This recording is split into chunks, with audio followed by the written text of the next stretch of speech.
Então, pessoal, quando o Ministério Público propõe essa aplicação imediata em sede de audiência preliminar, através dessa justiça criminal consensual, regulamentada pela Lei 9.099 do ano de 1995, ele está determinando, acaso, logicamente, o autor do comportamento delituoso concorde, juntamente com a sua defesa técnica, o arquivamento do procedimento investigativo preliminar, tecnicamente chamado, nessa justiça criminal negociada, de termo circunstanciado, segundo a previsão do artigo 69 da Lei 9.099 do ano de 1995. O que ocorreu com essa dinâmica da justiça criminal negociada?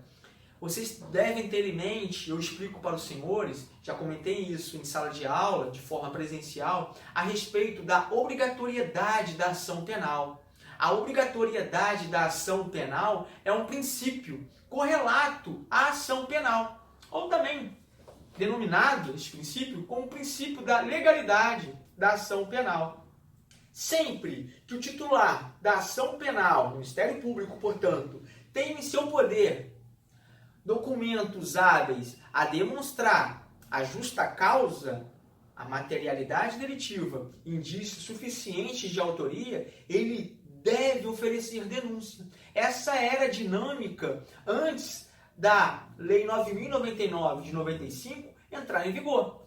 De qual justiça? A justiça criminal conflitiva, conflituosa. O Ministério Público não tinha outra missão, outra diligência a adotar, senão, quando tivesse em seu poder o lastro probatório mínimo para iniciar o processo criminal, o oferecimento da denúncia. Não tinha como negociar, não tinha como permutar isso para com em relação ao autor do comportamento delituoso. Com a inauguração da Lei 9.099, regulamentando a justiça criminal consensual prevista e lembrada no artigo 98 da Constituição Federal, o Ministério Público agora não tem esse dever de irromper, deflagrar a ação penal, né? Possibilitando ao autor do fato se livrar do processo criminal. Se o autor do fato concordar com essa aplicação de sanção penal, que consiste em qualquer sanção penal diversa da pena privativa de liberdade, o Ministério Público vai determinar de forma oblíqua, portanto indireta, o arquivamento dos termos circunstanciados. É uma primeira curiosidade que a gente deve trazer para os senhores, para quem está conhecendo agora essa dinâmica do inquérito policial, né? A Lei 9.099 possibilitou, através da transação penal, um filtro despenalizante previsto no artigo 76 da Lei 9.099 de 1995, a possibilidade de arquivamento do termo circunstanciado da investigação preliminar, que por sua vez substituiu o inquérito policial. O inquérito policial agora fica na justiça criminal conflitiva, conflituosa, de forma indireta. Se o autor do fato concordar, eu concordo. O Ministério Público propôs para mim 3 meses de prestação de serviços comunitários. Ou o Ministério Público propôs para mim o pagamento de R$ 1.500 em cestas básicas e determinou que eu possa realizar o pagamento através de parcelas. 3 parcelas, né? Regulares e sucessivas aí durante 3 meses. O autor do fato concordou com aquilo.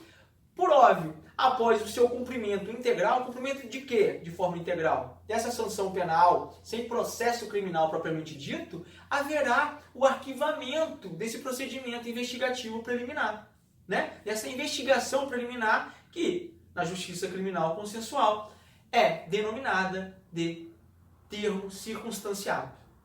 Ok? Uma outra questão, agora a gente já ventila de forma propriamente dita, para aquilo que sempre deu alicerce ao arquivamento do inquérito policial. Ok? Quem sempre deu alicerce ao arquivamento do inquérito policial foi o artigo 28 do Código de Processo Penal.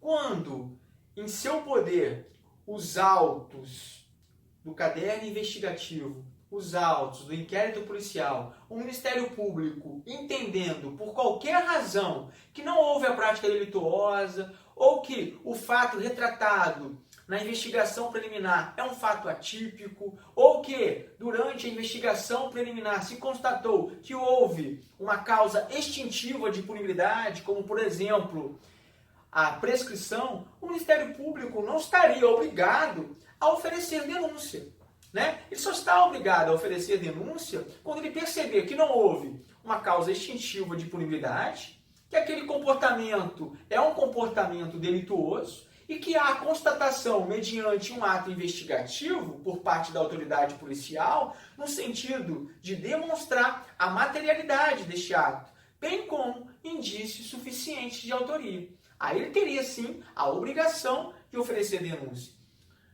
Num raciocínio inverso a isso, quando faltar estes elementos ou os pressupostos para a deflagração da ação penal, o Ministério Público tem que fazer o quê? Como fiscal da lei e titular da ação penal, requerer o arquivamento do inquérito policial. Mas se ele é o titular da ação penal, ele não poderia, de antemão, determinar o arquivamento sem passar por um filtro. Eu vou explicar esse filtro. A dinâmica trazida pelo artigo 28 é a seguinte: para dar um controle sobre a legalidade dos atos por parte das instituições públicas. O Ministério Público é uma instituição pública que deve satisfação à Constituição Federal, que deve satisfação à lei, né? Todo o poder exercido por parte do representante do Ministério Público ali é um poder discricionário que se dá mediante um embasamento legal. Nesse sentido, havendo, por exemplo, a falta de justa causa, o Ministério Público pode requerer o arquivamento do inquérito policial. Esse requerimento é direcionado para o juiz natural da causa, que vai analisando os autos do inquérito policial, bem como a manifestação ministerial, concordar ou discordar. Se o juiz concordar com as razões invocadas por parte do promotor ou da promotora de justiça, determinará o arquivamento do inquérito policial. Discordando das razões invocadas por parte do titular da ação penal, qual que é o caminho a ser seguido segundo a previsão do artigo 28 do Código de Processo Penal? Determinar a remessa ao Procurador-Geral de Justiça, né? Aqui no Estado, o chefe do Ministério Público Estadual é o Procurador-Geral de Justiça. Na Justiça Federal, o chefe do Ministério Público da União é o Procurador-Geral da República. Ok? Muda só essa dinâmica aí.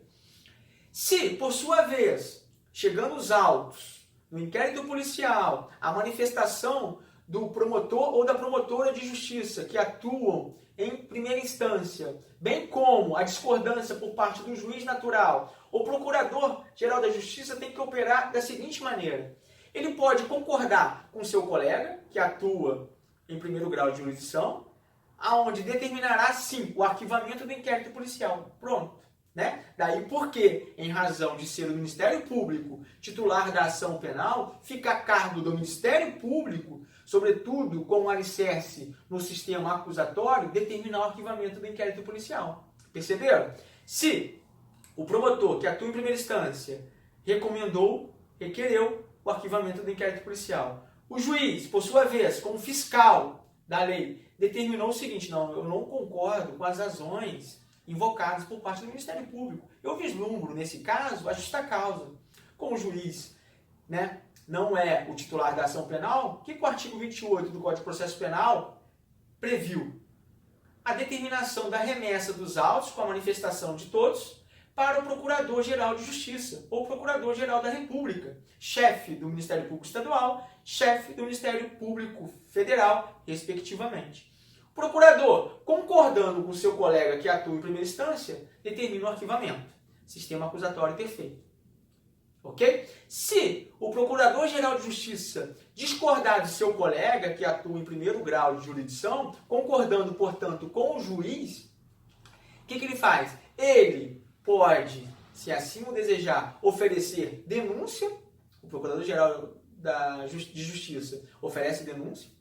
Ou recomenda outro promotor de justiça para fazê-lo. Ah, não, o concordei com o juiz, não vou oferecer denúncia. Vou determinar que o outro promotor ou promotora de justiça ofereçam denúncia para esse caso.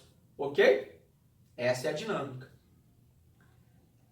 Uma questão interessante que a gente deve falar agora. Houve, agora no ano de 2019, o diploma, né? A lei anticrime, lei 13.964 de 2019, que entrou em vigor em janeiro, que modificou toda essa sistemática. E essa sistemática eu pretendo tratar com os senhores, numa primeira oportunidade, de forma online. Depois eu posto o vídeo explicando toda essa forma de alteração por parte da lei anticrime, que, por sua vez, alterando o artigo 28, em um momento posterior, teve, através de uma decisão do ministro Luiz Fux, integrante do Supremo Tribunal Federal, a suspensão do dispositivo que teria alterado o antigo artigo 28.